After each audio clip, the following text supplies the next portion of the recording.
digníssimas autoridades, presentes e representadas, senhoras, senhores, queridas irmãs, queridos irmãos espíritas, caros amigos que nos acompanham através da tvcei.com e da web Rádio Fraternidade, jovens, nossos votos cordiais de muita paz. Marco Túlio Cícero, o notável pensador latino, teve a oportunidade de dizer que a história é a pedra de toque que desgasta o erro e faz brilhar a verdade. Mais tarde, no momento quando o empirismo cedia lugar ao cientificismo, Lord Bacon estabeleceu que uma filosofia superficial conduz o pensamento humano ao materialismo, enquanto uma filosofia profunda conduz o pensamento humano à verdadeira religião. Até onde vá a nossa imaginação, iremos encontrar a criatura humana lutando contra os seus atavismos, mesmo porque o problema da criatura humana é a própria criatura humana. Desde aproximadamente 60 mil anos, que o ser humano, ao despertar para a consciência e ao experienciar as primeiras manifestações da razão e do sentimento, vem travando uma grande luta para libertar-se do primarismo, de onde procede, no seu processo antropossócio-psicológico, a fim de alcançar a plenitude. Nessa marcha inexorável da ignorância para o conhecimento, da treva para a luz, não lhe tem faltado a misericórdia divina, que através da inspiração em todas as épocas, vem guiando o ser humano na busca de si mesmo, de maneira a integrá-lo na harmonia do cosmos.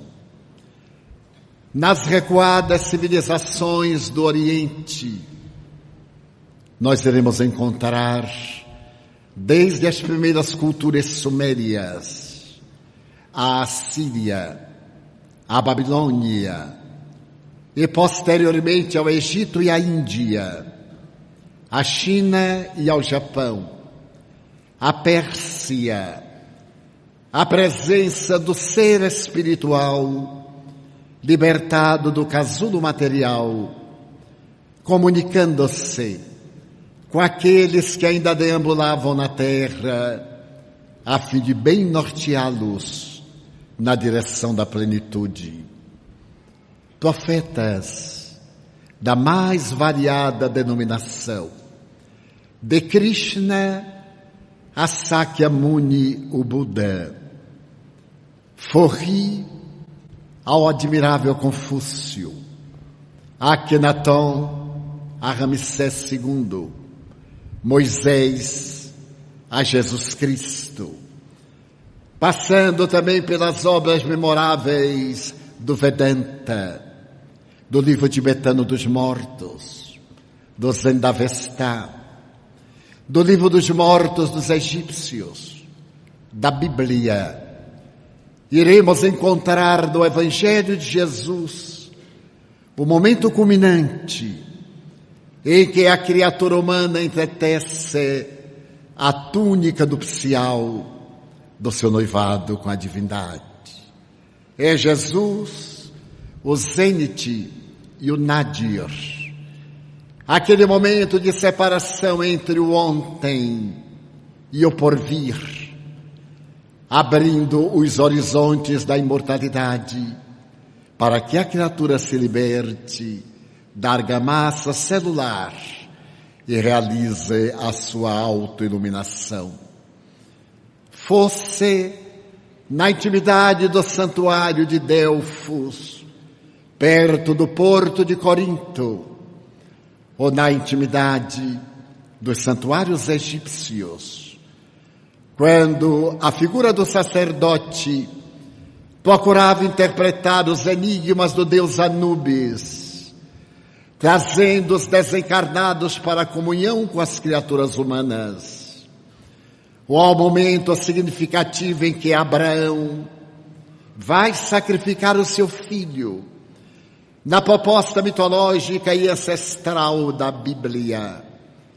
E o Senhor lhe aparece fazendo a permuta entre a carne da carne do pai da raça e um cordeiro para o holocausto, até a presença de Allan Kardec na Terra. O mundo espiritual tem mantido o intercâmbio de maneira feliz, desde o barbarismo do início até a sublimação do Tabor, quando Jesus se transfigura diante de Moisés e Elias, e a presença dos companheiros queridos, Pedro, Tiago e João. A saga da mediunidade, portanto, é a história da própria evolução da criatura humana. Se remontarmos aos períodos da Antiguidade Oriental, iremos encontrar nos memoráveis diálogos entre Krishna e Arjuna a certeza da sobrevivência do ser, a disjunção molecular. Da mesma forma que na Roma Antiga, os auríspices, nos santuários de portas abertas, examinando o cadáver ainda flamejante dos animais para interpretar os enigmas da vida, falando a linguagem da imortalidade da alma.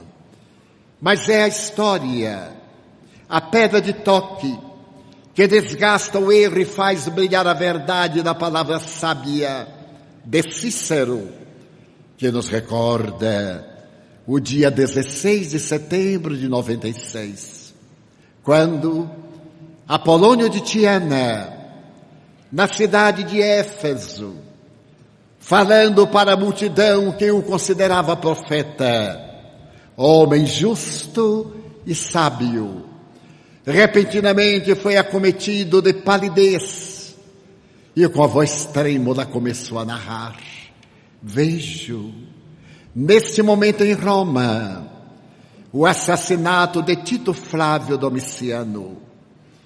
O sicário do Império Romano agora morre diante do punhal habilmente manipulado por um adversário. Exultemos, Efésios.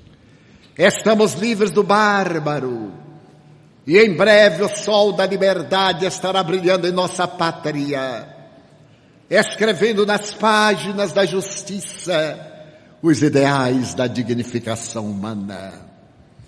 E Apolônio de Tiana, sob o céu de turquesa da Grécia, continuou narrando a experiência psíquica da sua visão à distância, quando, manipulado por inimigos terríveis, o punhal que deveria roubar o corpo de Tito Flávio Domiciano significava a abertura de uma nova era. Nada obstante, os efésios, diante da singular narrativa, tomados de pavor, porque reconheciam a crueldade do imperador, abandonam Apolônio de Tiana na praça, porque certamente se tratava de um delírio, e não desejavam comprometer o seu futuro nem da sua família, para ficarem quietos, aguardando as notícias que deveriam vir pelas galeras. E realmente, 2 semanas depois, as primeiras galeras que chegavam de Roma confirmavam que naquele dia e naquele horário, Tito Flávio Domiciano havia sido assassinado E o Império Romano respirava paz, pela primeira vez naquele período de turbulência e de perversidade. Mais tarde, por ocasião das evocações a respeito da vida do grande poeta Dante Alighieri, que desencarnara em 1324, o seu filho Jacopo, estando na sua residência, teve um sonho peculiar, conforme narra Boccaccio. Ele teve a sensação, logo tornada realidade, de que seu pai apareceu-lhe com semblante marcado por uma profunda melancolia e pediu-lhe que convidasse o seu advogado, Piero Giardini, para que fosse à residência que ele habitara, e ali por detrás de uma esteira que disfarçava um cofre na parede, retirasse os últimos cantos da Divina Comédia, a obra gloriosa da cultura italiana. Havia sido publicada incompleta, narrando somente a longa viagem ao inferno e ao purgatório, e que o grande poeta tem a presença igualmente do grande poeta latino Virgílio, que ele aponta o resultado das atrocidades que a criatura humana comete na terra e não se pode eximir das consequências funestas depois da morte. Jacopo desperta e ainda vê diluir-se a formação ectoplásmica do seu genitor, e apesar da hora muito cedo, corre à residência do seu advogado e pede-lhe que o acompanhe até a casa do poeta, e ali, para a felicidade da literatura universal, são encontrados os 13 cantos da visita que Dante faz ao céu, conduzido pela sua inolvidável Beatriz. A alma pulcra da jovem do seu amor platônico havia sido por ele elegida para levá-lo às regiões culminantes da espiritualidade transcendental, onde as criaturas humanas experimentavam o divino pábulo da plenitude após uma existência na terra assinalada pelos atos nobres e pela ética da justiça. No dia 16 de setembro de 1756, na cidade de Gotemburgo, na Suécia, o grande sábio Emanuel Swedenborg estava sendo homenageado num banquete, quando repentinamente esse homem extraordinário foi acometido de uma emoção estranha. Levantou-se e dirigiu-se à parte externa do palacete que o acolhia. E ante o espanto das testemunhas que o acompanharam, os convidados, Swedenborg começou a narrar o incêndio que estava devorando a cidade de Estocolmo, a 508 quilômetros de distância. E durante 2 horas, emocionado até as lágrimas, com expressão patética, ele dizia que as diversas ilhas de Estocolmo estavam devoradas pelas chamas que tiveram lugar e início em um estábulo, e agora ameaçando milhares de vidas. As pessoas ficaram preocupadas, porque Swedenborg era um cientista frio, amante dos dados comprovados, e naquele momento, no estado alterado de consciência, narrava o espetáculo dantesco, que somente foi confirmado mais tarde, nos dias imediatos, quando chegaram os primeiros correios da veneranda capital da Suécia.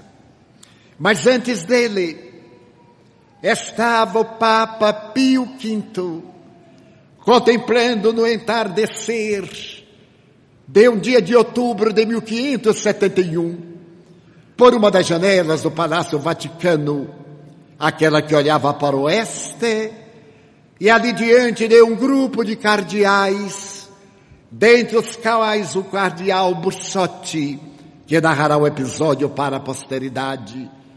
O Papa ergue-se e, tomado de emoção, começa a gritar vitória. Estamos neste momento alcançando uma grande vitória no porto de Corinto. A batalha de Lepanto pertence às tropas cristãs. O nosso comandante em chefe, Dom Juan de Áustria, está celebrando a vitória sobre os turcos. E posso perceber que milhares deles agora estão na condição de escravos miseráveis, enquanto os outros partem debandada correria, abandonando a Europa por definitivo. As 130 naus, comandadas pelo nosso chefe, Dom Juan da Áustria, exibem a flâmula da vitória. Lepanto é nossa. Lepanto passaria à posteridade como sendo a mais notável batalha naval de todos os tempos, até a Primeira Guerra Mundial. Exultemos e celebremos Te Deus.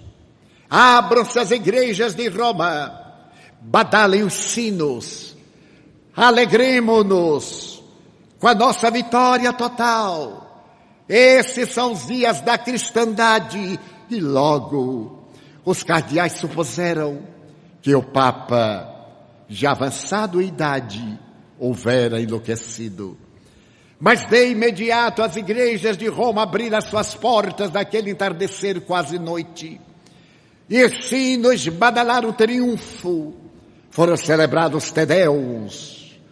E nos dias que se sucederam, a expectativa era geral, aguardando que se confirmasse a vitória de Lepanto, que deveria definir o destino da dita cristandade, da guerra imposta pelo Papa para ampliar os Estados Vaticanos. E porque a notícia não chegasse, os romanos, muito pícaros, começaram a dizer que o Papa havia enlouquecido, o que era profundamente lamentável. Porém, mais tarde, uma galera chega ao porto de Ostia e Dom Juan de Áustria envia um mensageiro para comunicar ao Papa a vitória daquela batalha que ele tivera a ocasião de presenciar a milhares de quilômetros de distância. E as aleluias, as hosanas, tomaram conta da dita cristandade católica da época, graças a esse notável fenômeno de clarividência do sacerdote máximo da Igreja Romana, que terá uma experiência equivalente, se não superior, no amanhecer de 19 para 20 de fevereiro de 1939, quando, orando no Palácio Vaticano, ao lado do quarto papal, o cardeal Eugênio Pacelli tem subitamente uma visão. Aqueles eram dias tumultuosos. A Europa estava inquieta. O poder do nazismo chegava às suas culminâncias. O cardeal Eugênio Pacelli, considerado dos maiores diplomatas da Igreja no século XX, havia chegado da chancelaria de Munique e estava agora a serviço da Santa Sé. Mas naquela manhã memorável, enquanto ele orava de joelhos no seu quarto, é tomado de espanto com a presença luminosa de um ser espiritual que o chama nominalmente. E é que ele diz: Eugênio, eu venho em nome de Jesus dizer-te que logo mais serás Papa. E Eugênio Pacelli, dominado por uma emoção compreensível, curva-se e exclama uma palavra: santidade. não sou santidade. Eu sou teu irmão e venho em nome de Jesus dizer que logo mais serás Papa, que atravessarás o período mais turbulento da história da Europa, quiçá da humanidade até este momento. Deverás governar o rebanho com justiça, com equidade, com sabedoria e misericórdia. Mas santidade, sua santidade, o Papa Pio XI, está na glória do seu reinado. Eugênio Pacelli responde o ser espiritual: eu venho dizer-te em nome de Jesus que logo mais serás Papa. Eugênio Pacelli prorrompe num pranto convulsivo. Aquele homem que era conhecido pela frieza de caráter, pela dureza de temperamento, pela justeza com que se adaptava às leis. E ao erguer a cabeça, o ser espiritual havia desaparecido da porta de entrada dos seus aposentos. Ele ergue-se, atravessa as várias lógias, desce a escadaria interna que conduz à Catedral de São Pedro, aproxima-se do baldaquino, desce o subterrâneo, onde estão sepultados alguns papas. E ali, ajoelha-se diante de um mausoléu de mármore de Carrara, branco, singelo, onde se encontrava inumado o Papa Pio X. Ora, demoradamente, e quando a alva levanta o seu manto de sol apagando a noite, pálido e ainda comovido, ele sai do subterrâneo. E ao chegar à nave esplendorosa de São Pedro, um guarda suíço pergunta-lhe: mas, cardeal, por que a palidez?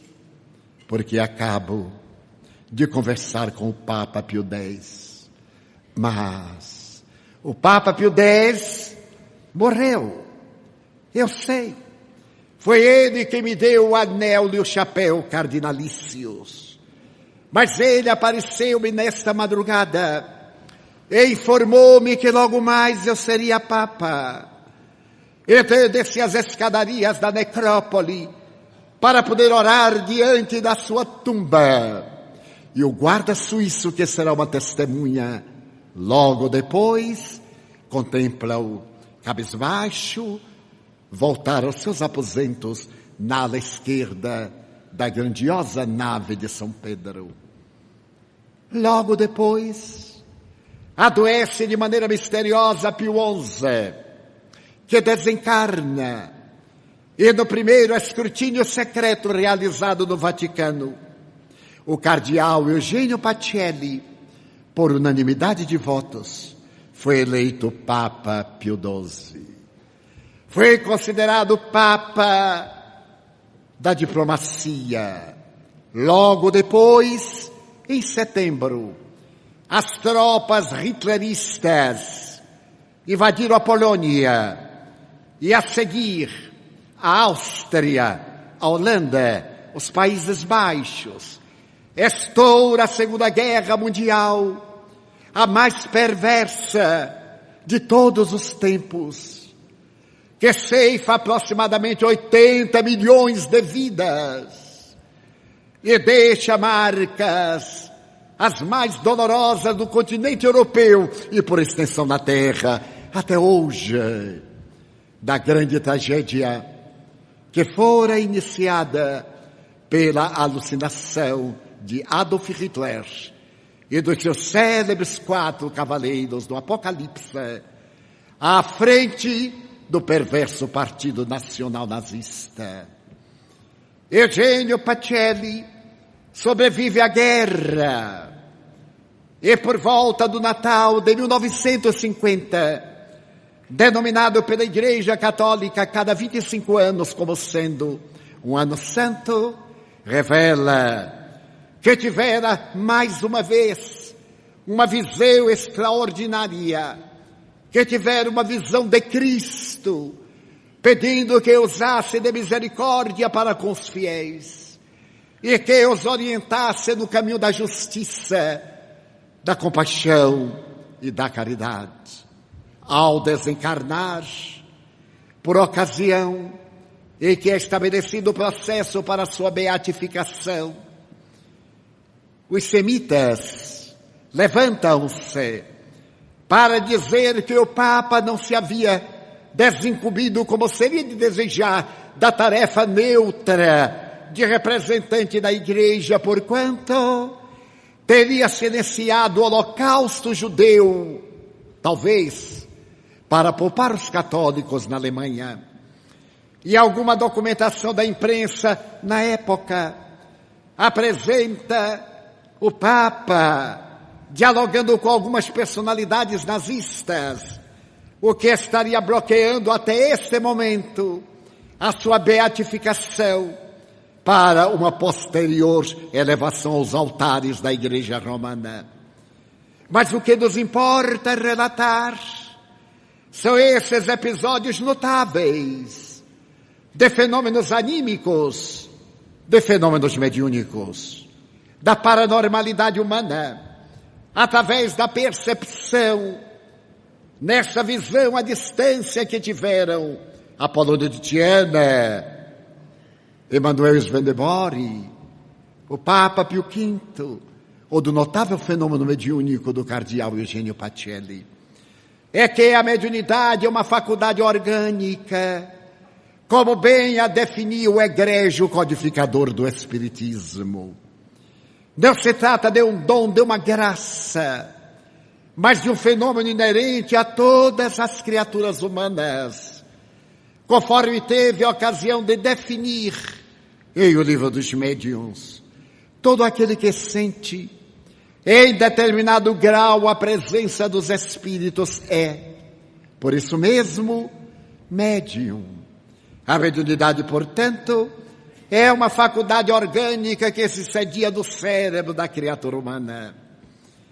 E as criaturas humanas, pelo geral, somos todas portadoras de mediunidade. Algumas dessas criaturas com caráter ostensivo, como ocorre na inteligência, com o gênio, com o superdotado, com o indivíduo normal e o imbecil. Na memória, nas aptidões artísticas e culturais, na própria conduta da consciência, em que as criaturas estagiamos em diferentes níveis, desde aqueles de um estágio de sono até o elevado estágio de consciência plena, de sintonia com a divindade. A mediunidade, portanto, está presente no organismo do indivíduo, que a deve ter como sendo o sexto sentido na definição muito própria do emérito professor Charles Richet, Prêmio Nobel de Fisiologia e um dos pais da metapsíquica humana. A mediunidade, no entanto, sempre esteve vestida de mito, de superstição. Em determinado período experimentou o aplauso de uma espécie de manifestação divinatória, para logo depois, na ignorância medieval, ser transformada numa demonopatia, ser estabelecida como sendo veículo das entidades perversas para perturbar a criatura humana e desviá-la do caminho do bem. E mais tarde, para ser um processo degenerativo dos transtornos de natureza emocional e psiquiátrica, a Allan Kardec coube a indeclinável tarefa de examinar a mediunidade com propriedade e proficiência, apresentando no dia 15 de janeiro de 1861 a obra máxima, o Livro dos Médiuns, cujo Sesc Centenário celebremos no passado dia 15 do referido mês, porquanto depois de apresentado o Espiritismo, no dia 18 de abril de 1857, o codificador passou a receber expressiva correspondência dos países francófonos, E não apenas aqueles de língua francesa, mas também de língua inglesa, italiana, espanhola, portuguesa, pedindo orientação a respeito das evocações. Ele havia demonstrado à luz da ciência espírita que a vida tem um sentido psicológico profundo, que a criatura humana não é a argamassa celular, que existem no universo 3 princípios essenciais: Deus, Espírito e matéria, que nós somos uma energia pensante, e toda vez quando se nos dilui a matéria, retornamos ao estágio inicial no mundo espiritual fora das formas materiais. As criaturas ficaram fascinadas pela possibilidade de poderem ter a certeza da sobrevivência da alma ao fenômeno biológico da morte física. E começaram a interrogar o codificador. Qual seria o melhor processo para as evocações? Como se deveriam comportar os portadores de mediunidade? E ele escreveu um guia prático que deveria servir de modelo. E logo a edição foi devorada pelos sedentos das informações, enquanto ele continuou organizando detalhes, ampliando a obra, estabelecendo diretrizes de segurança, cuidando do glossário, para publicar essa obra notável, que divide a historiografia do fenômeno mediúnico em antes e depois da sua publicação. O Livro dos Médiuns é, portanto, na ordem cronológica da divulgação da doutrina espírita, um verdadeiro tratado de ciência experimental. Porque Allan Kardec parte de uma premissa: haverá espíritos. Não vos preocupeis em tornar alguém espírita. Antes, trabalhai por fazê-lo espiritualista. É óbvio que a pessoa não pode acreditar na comunicação dos desencarnados se sequer acredita na existência dos espíritos. Permite-me um parênteses. Há aproximadamente 20 anos, encontrava-me no Congresso de Parapsicologia, de Psicotrônica, na cidade de Montreal, no Canadá. Éramos, nós e o nosso tradutor, os únicos espiritistas. E porque não falo inglês, esse amigo generoso era o meu intérprete. Falando muito bem o idioma de Shakespeare, ele conseguia traduzir com muita eficiência a proposta de que eu me tornava portador. E houvéramos acertado antes da conferência, já que o tema eram as provas científicas da sobrevivência da alma, os tópicos que deveríamos abordar. E particularmente a maneira como iniciaríamos a apresentação da tese. Mas exatamente no momento em que fomos chamados à tribuna, não sei o que me deu na mente, e eu resolvi mudar a maneira inicial de apresentar a tese. Mas não tive tempo de informá-lo. Depois de fazer a saudação convencional e de praxe, eu me voltei para o público e disse: eu não creio na imortalidade da alma. E ele, tomado de surpresa, falou-me baixinho, enlouqueceu. O tema são as provas científicas da imortalidade da alma. E eu repeti: eu não creio na imortalidade da alma. E disse para ele: traduza, por favor. E ele respondeu baixinho: não sou louco. Imagine, nós estamos aqui para provar que a alma é imortal. Então, aquela cena ridícula foi constrangedora, porque o auditório de quase 1000 pessoas nos contemplava. E os dois ali atoleimados, que ninguém sabia o que era que estávamos falando. Até que ele, não suportando mais, porque eu permaneci inflexível, voltou-se para o auditório e disse: ele não acredita na imortalidade da alma. Então as pessoas foram tomadas de espanto. E eu disse, realmente, eu não acredito na imortalidade da alma. Eu sei que a alma é imortal. Porque aquele que acredita hoje, provavelmente deixa de acreditar amanhã. E aquele que hoje não acredita, é bem possível que a partir de amanhã esteja acreditando neste notável fenômeno da imortalidade. Eu sei que a alma é imortal. É a mesma coisa do indivíduo que sabe ou não sabe ler. Se ele sabe ler, ele olha um outdoor e diz, eu não vou ler. Já leu. Então saber é muito diferente de crer. E o meu amigo, excelente tradutor, sorriu e muito gentil disse, miserável. Porque eu não lhe havia avisado da minha intenção. Mas a inspiração não era minha, era do ínclito codificador. E antes de fazerdes alguém espírita, fazei-o espiritualista. Porque o espiritismo é uma doutrina muito séria, para pessoas igualmente sérias. E a mediunidade deve ser exercida cristamente. Como escreveu Allan Kardec o Evangelho segundo o Espiritismo, religiosamente. E não como sendo um fenômeno esporádico, que pode acontecer e trazer um grande impacto sobre a massa, sem qualquer consequência de natureza ético-moral religiosa. A mediunidade é, portanto, uma ponte que se atira entre o mundo propínquo da criatura humana e o mundo longínquo da sobrevivência da alma.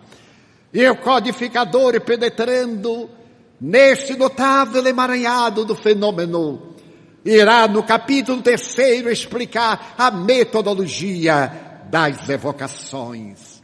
Não se pode, portanto, ser espírita, tentar realizar experiência de natureza mediúnica, sem conhecer o livro dos médiuns, para que se dê conta dos perigos que cercam a mediunidade, como qualquer outra faculdade, para poder ter em mente que essa faculdade pode ser bloqueada, pode ser retirada de um momento para o outro, o que não deve constituir surpresa, especialmente para médiuns que anunciam que em determinado momento e em certo lugar haverá psicografias, como se o fenômeno deles dependesse não dos espíritos. E a esse respeito, Allan Kardec tem a oportunidade de dizer que o espiritismo jamais subiria às praças das feiras, que era uma maneira de exibição de toda notícia no passado, para poder tornar-se divertimento. A mediunidade, sendo algo sério, deve ser exercida com seriedade por pessoas responsáveis. E o codificador estabelece as diretrizes básicas do exercício da mediunidade, de como comportar-se o indivíduo que é medium, não apenas durante as reuniões especializadas, mas durante 24 horas. Quando não se encontra vinculado às entidades venerandas, encontrar-se-á vinculado às entidades frívolas. E é por essa razão que Allan Kardec estabelece os princípios éticos que devem constituir a normativa de todo aquele que se interessa pelo espiritismo e particularmente pelas experiências de natureza mediúnica. Eu ainda me recordo que na minha primeira fase de mediunidade, desconhecendo o espiritismo por viver numa cidade do interior do estado da Bahia, frequentava reuniões mediúnicas e não tinha ideia da dimensão da própria mediunidade. Até um dia em que o espírito Manuel Viana de Carvalho apareceu-me e me disse: tu és adepto da mediunidade, estás frequentando uma reunião mediúnica, mas tu não és espírita. E eu perguntei, por que não? Porque não conheces o espiritismo. Já estudaste por acaso o livro dos Espíritos? E eu redargui que sequer sabia da sua existência. Ao que ele se referiu, então, lê o Livro dos Espíritos. E eu comecei a grande tarefa de tentar encontrá-lo, o que foi muito difícil. Algumas semanas depois, alguém prestou-me um livro muito gordo. Eu estava acostumado com uma literatura muito elevada. Tio Patinhas, o Guri, o Gibi. E quando eu vi aquele livro gordo, eu digo, meu Deus, eu terei que ler tudo isto. Talvez até eu morra enquanto leia. É que eu não sabia que os livros lidos engordam. E os livros nas prateleiras permanecem delgados, anêmicos, esperando ser compulsados para adquirirem vida e darem vida. Então eu li o livro, mas aquelas letras pequenininhas da introdução, aquela introdução tão longa para a minha cultura, 10 dias ou mais, 12, terminei de ler o livro. E quando Viana de Carvalho se me apresentou e perguntou-me, então, eu lhe indaguei com empáfia, e agora? O que livro devo ler? Lê novamente o Livro dos Espíritos, Divaldo. Eu achei que ele percebeu que eu não havia lido como devera. Então eu comecei a lê-lo com seriedade. E descobri algo extraordinário. Eu descobri que Allan Kardec era tão inteligente como eu. Porque ele fazia as perguntas que eu também me fazia. Ele recebia as respostas que algumas vezes eu achava que deveriam ser as verdadeiras. Fiquei fascinado. Demorei 6 meses até que li a contracapa. E agora, quando Viana de Carvalho me apareceu e perguntou, então, que livro eu devo ler? E ele me disse sorrindo, lê agora o Livro dos Médiuns e estuda o Livro dos Espíritos. Porque se a tua vida prolongar-se até os 100 anos e permaneceres estudando o Livro dos Espíritos durante todo este período, descobrirás quanto ele é extraordinário. Porque à medida em que tenhas cultura, uma percepção maior a respeito da vida, melhor o entenderás. Esse livro tem todas as respostas de que necessita a criatura humana para ficar em paz de consciência. E eu achei que ele era um pouquinho exagerado. Afinal, tem que estudar um livro 100 anos. Mas continuei a ler a obra kardeciana e a estudar o Livro dos Espíritos. Nos anos 60, eu fui convidado a proferir uma conferência na Faculdade de Odontologia da cidade do Salvador. E é claro que eu fiquei muito preocupado. Havia me dado um tema que eu procurei elaborar, consultar as obras básicas, as obras clássicas do Espiritismo. E ao terminar a conferência, vieram alguns jovens acadêmicos. Formou-se um círculo e começamos a conversar.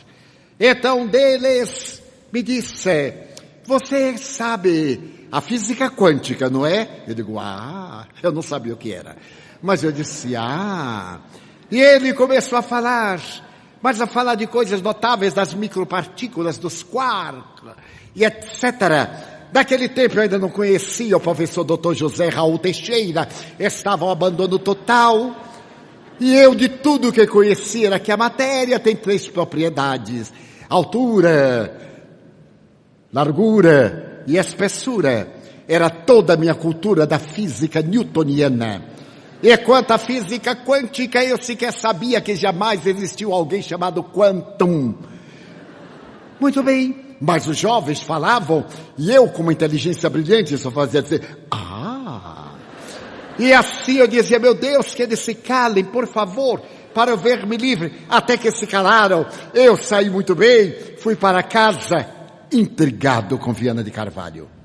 E chegando a casa, aparece meu amigo querido desencarnado e pergunta-me, o que se passa, Divaldo? O senhor enganou-me. O senhor me disse que se eu estudasse o Livro dos Espíritos até aos 100 anos de idade, eu ficaria com conhecimento profundo de tudo que existe na Terra. O senhor estava na faculdade de odontologia? Eu disse, sim, estava. E por incrível que pareça, até inspirei-o. Ele, não, isso eu sei, muito obrigado. Mas se ouviu o que se passou depois? Não, eu tive que sair. Pois é. Os alunos, os estudantes de odontologia vieram conversar comigo, falaram sobre uma tal física quântica, sobre átomo, sobre elétron, sobre próton e nêutron. Eu não entendo nada. E cadê? O livro dos Espíritos não me ensinou nada. De fato, Divaldo, de fato. Nada pior do que a ignorância rotulada de conhecimento. Então, eu digo, absolutamente.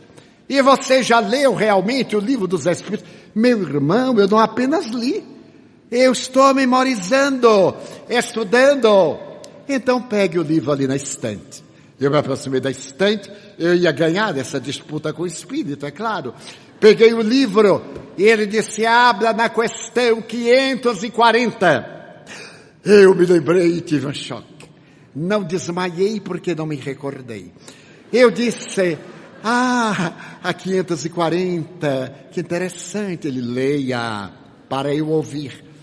Então tudo evolve em a natureza, desde o átomo primitivo até o arcanjo, porque o arcanjo de hoje foi o átomo de ontem, assim como o átomo de hoje será o arcanjo de amanhã. Então, Divaldo, Allan Kardec, os espíritos falam ou não falam a respeito da física quântica. Aí está uma síntese. Eles não têm culpa de você ser absolutamente ignorante. Ele é muito gentil comigo. Então a culpa não é da doutrina. Ou se eu faço o favor de procurar alguém que ele explique um pouco a respeito da história do átomo. E para poder arrancá-lo da ignorância, eu lhe vou contar a história de um átomo de carbono. E eu fiquei deslumbrado. Quando ali mesmo, em pé, ambos, ele nem me mandou sentar. Narrou-me a história de um átomo de carbono, que pode começar numa estrela novíssima, no momento da sua explosão, atravessar uma galáxia, fazer parte do nosso organismo, voltar à intimidade da Terra, ser reabsorvido por uma planta, novamente devorado, e nesse ciclo, até o momento em que numa outra novíssima, ele entra em fissão e desapareça na grandiosidade do cosmo. O livro dos médiuns é, portanto, a diretriz básica dos fenômenos mediúnicos. Ele pediu-me para que estudasse detidamente, em particular, o capítulo de número 23, aquele que diz respeito às obsessões. A classificação dos fenômenos obsessivos, dos transtornos de conduta, que teremos ocasião de examinar amanhã.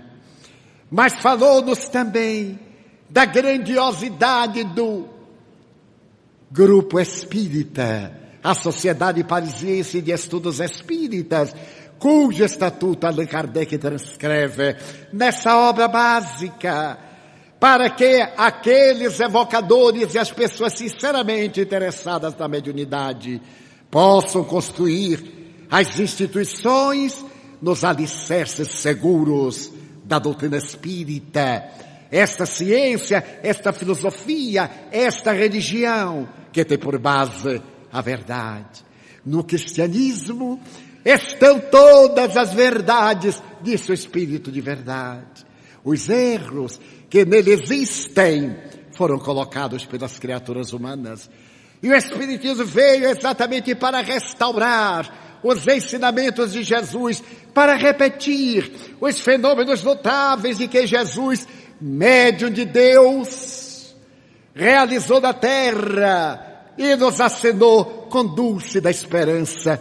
Podeis fazer tudo o que eu faço e muito mais, se quiserdes, se tiverdes fé, se vos empenhardes, podereis fazer tudo, porque esse tudo está embutido no amor que é Deus, ensejando-nos o desenvolvimento intelecto-moral e a superação das nossas más inclinações na grande viagem da mediunidade com Jesus.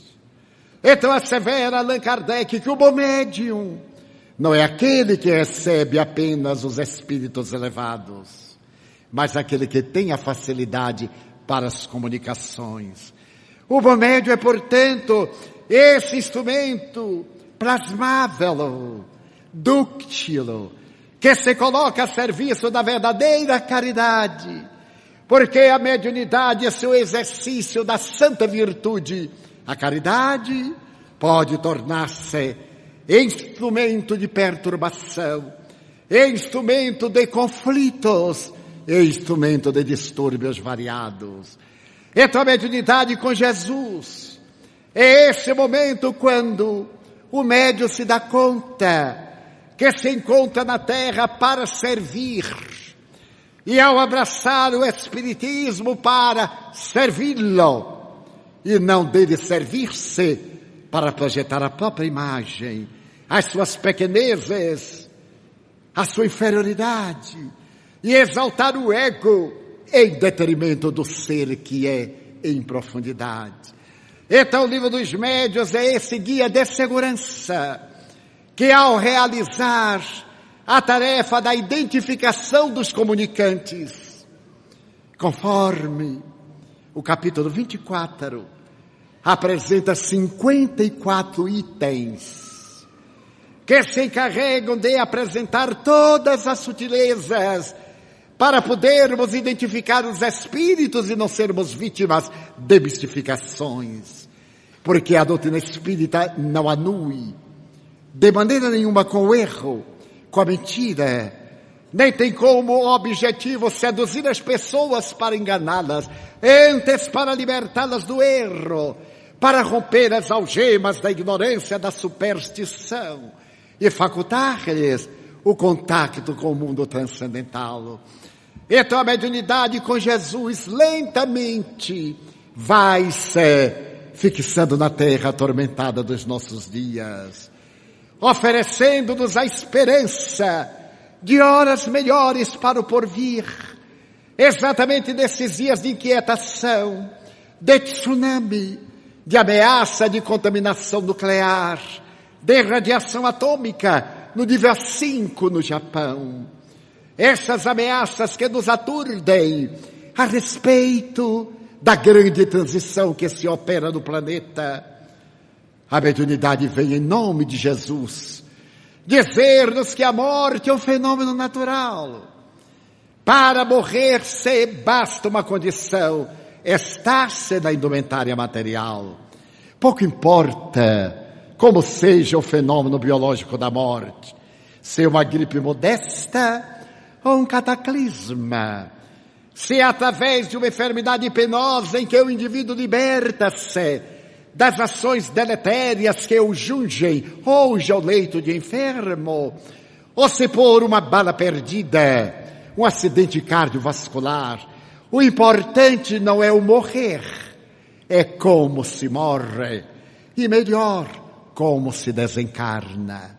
Porque o fenômeno biológico da morte é a parada do tronco encefálico, quando a vida orgânica começa a degenerar.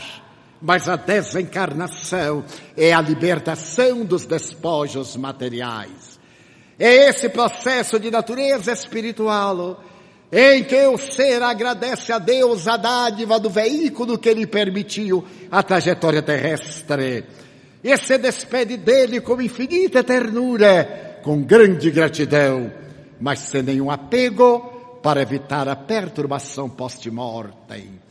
E é a mediunidade que vem nesse momento contribuir, nesses dias da transição planetária, para atender às grandes vítimas, não somente dos tsunamis, mas também das grandes cheias, das tragédias do cotidiano, da violência urbana. Pode haver nada mais desastroso para a nossa cultura do que a violência urbana. Saímos de casa sem sabermos se voltaríamos no corpo físico. Estávamos aturdidos com esse fenômeno bélico que estourou dos países muçulmanos com o efeito dominó. Cada um que se libertava da soberania absurda daqueles teocratas, e que estavam no poder há 40, 30 anos, ou uma dinastia de 200 anos, escravizando o povo, enquanto estávamos no fragor dessas batalhas das praças públicas do Oriente, eis que vem esse abalo sísmico, o mais terrível que o império do sol nascente jamais experimentou. Ele que está situado sobre duas falhas, a Atlântica e a Pacífica. Mas o pior é a ameaça da radiação da usina nuclear. Mas será que é tudo isso que nos apavora? Não nos merecia uma reflexão que os bons espíritos nos têm convidado a fazê-la através da mediunidade com Jesus? Os tsunamis morais, os tsunamis dos dias que ficaram no passado do carnaval, de determinados espetáculos de nível indignificante, de redes de televisão, que expõe a vilania humana, as tendências perniciosas do barbarismo, do erotismo vulgar, fazendo que a comunidade brasileira se comova com esses heróis. A palavra herói só pode ter sido colocada por ironia, porque verdadeiramente herói não é aquele que se entrega ao despudor total, à perda do sentido ético, à ausência de qualquer significado de natureza moral em absoluto. O heroísmo é um estado de estoicismo perante a vida, de sacrifício, de abnegação, de honradez, perder o corpo, mas não perder a dignidade, perder a vida física, mas não perder a honorabilidade, o ideal que abraça. Então esses tsunamis que estão destruindo a nossa cultura, esses 6 mil anos de ética e de civilização, é que nos devem chamar a atenção neste momento a todo aquele que exerça a mediunidade com Jesus, para dulcificar as almas crucificadas no madeiro invisível das provações rudes, para libertar os que transitam na treva da ignorância, em terrível solidão, em desconhecimento do mundo transcendental. Essa mediunidade com Jesus chega-nos e está ao alcance de todos nós, na condição de médiuns da vida. Da mesma forma que o agricultor é o médium da sementeira e o mestre é o médium da educação.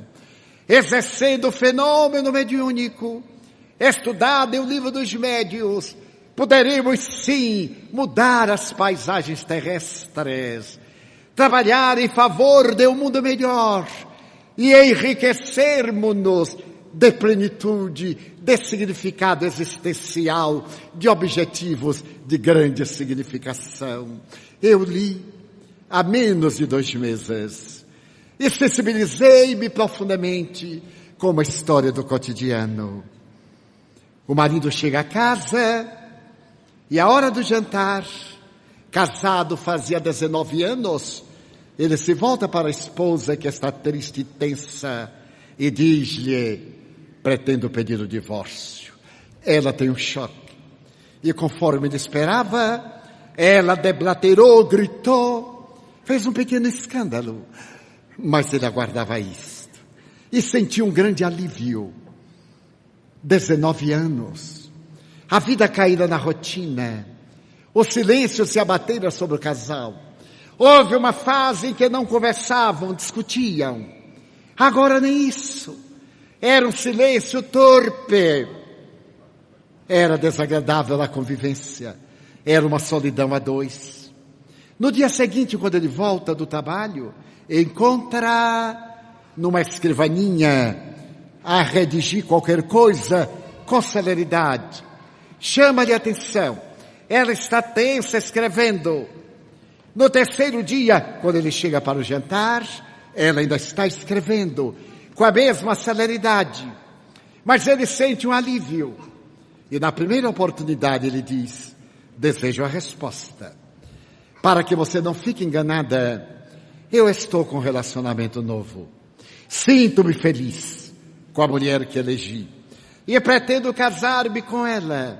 Não tenho caráter venal de manter relacionamentos paralelos. Quero que você saiba que sairei do nosso matrimônio com honradez. Acabou-se o amor. como se o amor fosse um líquido que gotejasse até a última. E então eu quero saber qual é a sua decisão. Ela levantou os olhos e ele percebeu quanto ela estava magra. E ela disse: eu lhe darei o divórcio, sem nenhuma discussão, com uma condição. Quando nos casamos, você me pegou na porta da rua, carregou-me nos seus braços e levou-me até a alcova. Lembra-se? Ora, fantasia de mulher. É claro que me lembro, mas eu era jovem. Nós éramos jovens, éramos inexperientes, éramos sonhadores, ainda tínhamos esse romantismo. Pois é, nosso filho está com 17 anos, disse ela. E se nós nos separarmos agora, ele vai ter um grande choque. Ele deverá fazer exames na universidade e poderá fracassar. Então eu quero lhe fazer um pedido. Eu quero lhe pedir que durante um mês, a partir de amanhã, você me carregue nos seus braços, do quarto até aqui a sala de jantar. Mas é uma loucura, é a minha condição. Apenas um mês. Ao terminar o mês, você está liberado, eu assino o divórcio. E eu poderei pensar, tem todo o tempo do mundo. Na noite seguinte ele contou, a companheira, ela deve ter enlouquecido, pedir-me para carregá-la do quarto até o refeitório durante um mês. E a outra deu uma gargalhada zombeteira. Artifício de mulher. Ela deseja prendê-lo de alguma forma. Cuidado, mulher é muito astuta. Aliás, dito por uma mulher, não é nada surpresa. Mulher é muito astuta, tenha muito cuidado. E ele começou a pensar, o divórcio litigioso, o drama para o filho, o trauma. Ele também era um homem de caráter e optou por carregá-la. Então, na manhã seguinte, ele carregou-a. E quando ia saindo no corredor, encontraram o filho. E o filho disse, que maravilha! Como estão os dois pombinhos? Ele deixou-a no refeitório e se foi. No 5º dia, no 10º dia, e tudo ele contava a outra, que exaltava, só faltam 18 dias, faltam 15 dias. Mas ele notou que ela estava ficando cada vez mais magra, mais frágil. No 20º dia, ela vestiu um traje que ele gostava muito. Bem, que ele gostou naqueles tempos recuados, oportunamente. Então ele carregou-a. Ela estava usando o perfume que havia colocado no dia do casamento. E ele sentiu aquela onda, sentiu uma ternura, estreitou-a de encontro ao peito. E ela passou-lhe a mão pelo pescoço. E ele depositou-a com ternura na sala de jantar. No 25º dia, ele observou que ela, apesar de estar magra, era muito bonita. Seus traços eram de uma Madonna italiana. Os cabelos ainda estavam anelados. Quantas vezes ele passara a mão por aqueles cabelos cacheados. E ele dissera palavras românticas. Então, naquela manhã, quando ele olhava de esguelha, ela no espelho preparando-se e vestindo aquele outro vestido que ele gostava muito. Então, ao abraçá-la, ele cingiu-a de encontro ao peito. Ela sorriu, encostou a sua na cabeça dele. Ele sentiu um frêmito, um arrepio e deixou-a. No 27º dia, ele foi à casa da companheira e disse-lhe, venho acabar o nosso relacionamento. Eu descobri que eu amo a minha mulher. E a outra, de surpresa, eu sabia que a miserável ia seduzir outra vez. Eu sabia. E desvelou-se aquele anjo de ternura, aquele rosto de sorrisos, congestionou-se. E ele percebeu a fera que estava atrás daquela aparência amiga. Ele então correu à florista e encomendou uma dúzia de rosas vermelhas que ela gostava. Ele iria dizer-lhe quanto a amava. Afinal, quem é que não tem rusgas? Os dedos nasceram na mesma hora e de vez em quando eles não se entendem. Os dentes, a língua, a bochecha vivem em harmonia até o momento que um morde o outro e ninguém se muda de casa. Então ele pediu a dúzia de rosas e quando a recebeu, a vendedora disse: não quer colocar um cartão? Oh, sim, dê-me o cartão. E ele limpou o suor, porque quando o homem está emocionado, ele transpira, faz lembrar os equinos. E então ele começou a escrever: eu a carregarei sempre dos meus braços. Chegou a casa cantarolando, assoviando, porque quando o homem também está feliz, ele assovia, mesmo que não saiba, mas ele tenta. A casa estava em penumbra, a alcova tinha uma luz frouxa que se esparramava pelo corredor. Ele adentrou-se, ela estava deitada de lado. Ele sentou-se na cama com imensa ternura, tocou-lhe o ombro. Então ela voltou-se. Ele olhou-a. Estava morta. Então, ele começou a tremer. Colocou as flores ao lado e viu uma carta. Um envelope com o nome dele. Abriu-a imediatamente. E a carta dizia assim: escrevo-lhe esta carta. Foi o que ela estava escrevendo na segunda noite. Porque acabo de vir do oncologista e o médico me disse que o meu câncer de colo de útero está com metástase generalizada. Ele deu-me no máximo 1 mês de vida. É por isso que eu quero lhe pedir que durante este mês você me carregue. Para que você não venha ficar com remorso se por acaso nos divorciarmos. Você pode pensar que a dor me ceifou a vida e eu não desejo que você sofra. Eu quero que você saiba que eu estou morrendo e que sempre o amarei. Nada nos separará nunca. E como eu sei que a vida depois da vida, eu esperarei com uma guirlanda de flores para prosseguirmos a nossa trajetória no reino da imortalidade. Então, ele descobriu quanto ela era grande. Ela lhe pediu aquilo porque não queria que ele tivesse remorso. Se por acaso separassem-se e ela morresse como aconteceu, ele ia fazer uma ponte mental que teria sido culpado. E o filho, com certeza, iria dizer que ele era o responsável.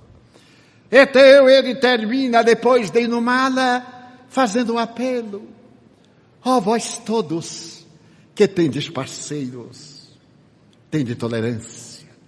Toda união, toda parceria passa um período em que há determinados fenômenos desagradáveis, transitórios. Eles são resultados do nosso humor, do tédio, da repetição dos nossos atos, mas depois volta ao ardor, porque nós somos um mundo de emoções, e as emoções renovam-se periodicamente. Então coloque o amor acima de quaisquer vicissitudes, e se for possível, toda vez que tenham uma grande problemática no relacionamento afetivo, orem a Deus, e peçam a Deus que os inspire, para não verterem um amargo pranto, que eu carregarei na minha alma, porque agora até a minha morte eu a carregarei nos meus braços. A mediunidade com Jesus vai nos ensinar a carregar os que sofrem em nossos braços, a ter paciência com aqueles que se nos transformam em verdugos impenitentes, a dar o direito a todo mundo de ser como possa, e a nós nos exigirmos ser cada dia melhor. A mediunidade com Jesus nos vai ensinar compaixão e misericórdia, mas sobretudo a alegria imensa de viver, porque aquele que encontra Jesus nunca mais é o mesmo. E haja o que houver, nesses difíceis dias da humanidade, ao invés de aumentarmos o coro do desespero, façamos uma pausa, mergulhemos nas dúlcidas vibrações da prece e perguntemos à vida o que é que poderemos fazer para tornar o mundo melhor.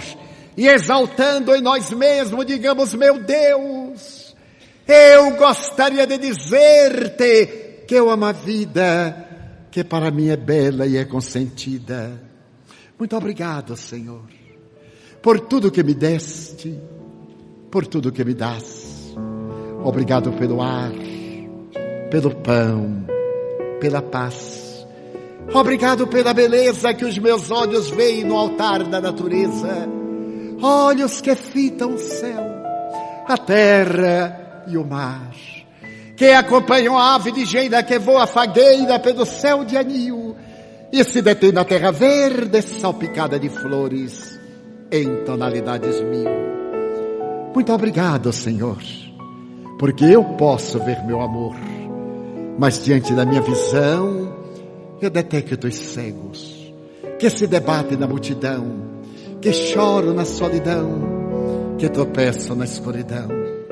Por eles eu oro e a ti eu imploro comiseração, porque eu sei que depois desta vida, na outra lida, eles também enxergarão. Muito obrigado pelos ouvidos meus, que me foram dados por Deus, ouvidos que ouvem o tamborilar da chuva no telheiro, a melodia do vento nos ramos do olmeiro e as lágrimas que vertem os olhos do mundo inteiro.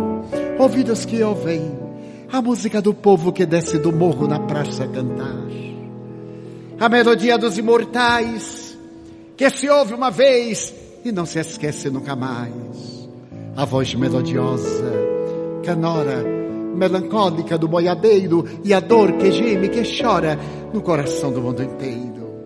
Pela minha faculdade de ouvir, pelos surdos eu te quero pedir, porque eu sei que depois desta prova da vida nova, eles voltarão a ouvir. Obrigado pela minha voz, mas também pela sua voz, pela voz que ama, que declama, que ensina, que legisla, que alfabetiza, que trauteia uma canção.